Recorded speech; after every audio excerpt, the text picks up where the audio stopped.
Keep it going for Bryan Kett. Come on, Bryan Kett.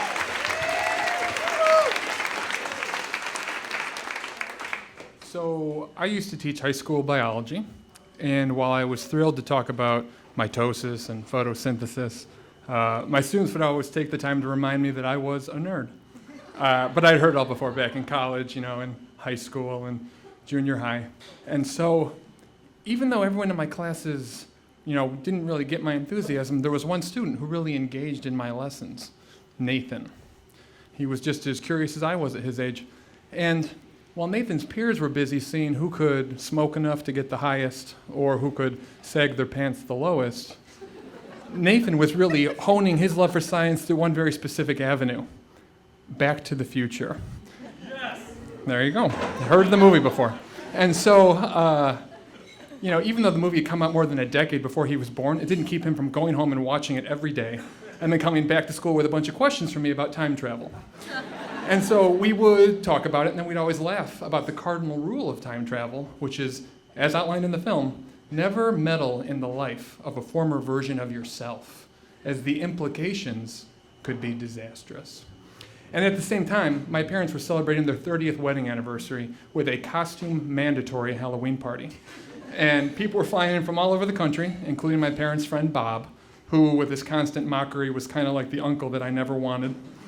And I hadn't had time to get a costume together yet because I had been busy grading lab reports that claimed the 3 subatomic particles weren't protons, electrons, and neutrons, but rather protons, electrons, and croutons. So I had my plate full. And so as I was leaving school the day before Halloween, I overheard Nathan telling some of his peers that he had something really special planned he was going to wear the next day. And I slowed down, just willing him, not to say or do anything embarrassing because no one dressed up at that school for Halloween. And when I heard him say he'd finally saved up enough money for an authentic red puffy vest, my blood ran cold because he was planning to dress up like Michael J. Fox's iconic character from the movie, Marty McFly.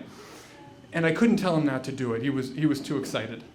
And I couldn't tell his peers to go easy on him because that would just be a disaster right there.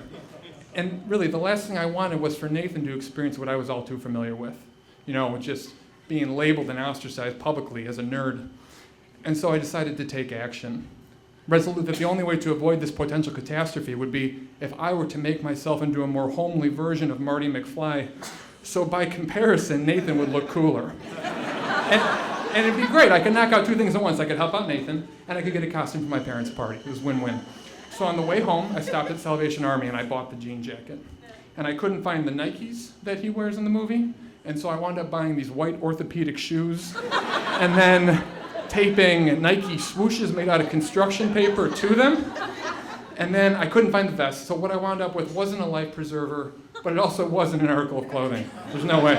And so when I walked into school the next day, there were 2 people in the entire building who were dressed up for Halloween, and they were wearing the same costume.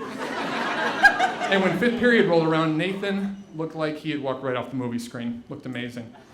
And any animosity that would have been directed towards him came to me as I heard over and over again how much cooler he looked, how much better his costume was. And he and I talked about the movie, and of course we laughed about the cardinal rule of time travel. And I left school that day really feeling good about myself for having helped out someone that I saw a lot of myself in.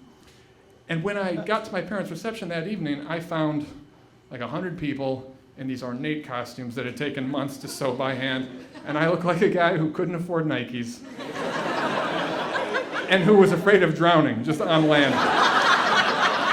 And so I said my hellos and I slunk to the bar, not wanting to be seen, and I kind of set up shop there, and I turned and there was Bob, pseudo Uncle Bob. And like a shark sensing blood in the water, he had picked up on my insecurity, even though he was the one dressed like a drag queen, okay? And he looked at my costume for a second, he studied me, and he said, why don't you care about your parents' anniversary? And I was like, oh, good one, Bob, and I shuffled away thinking the worst was over.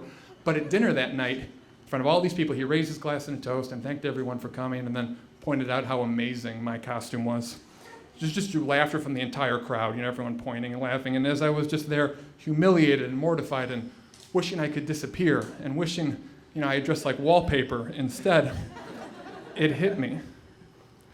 I had inadvertently lived out the plot to Back to the Future. I had meddled in the life of a former version of myself in Nathan, which had in turn set off a chain of events that had negatively impacted my future self. It's the plot to the movie. And even though day after day I had talked about the cardinal rule of time travel, I hadn't honored the cardinal rule of time travel. And the implications, as one would expect, had been disastrous. Thank you.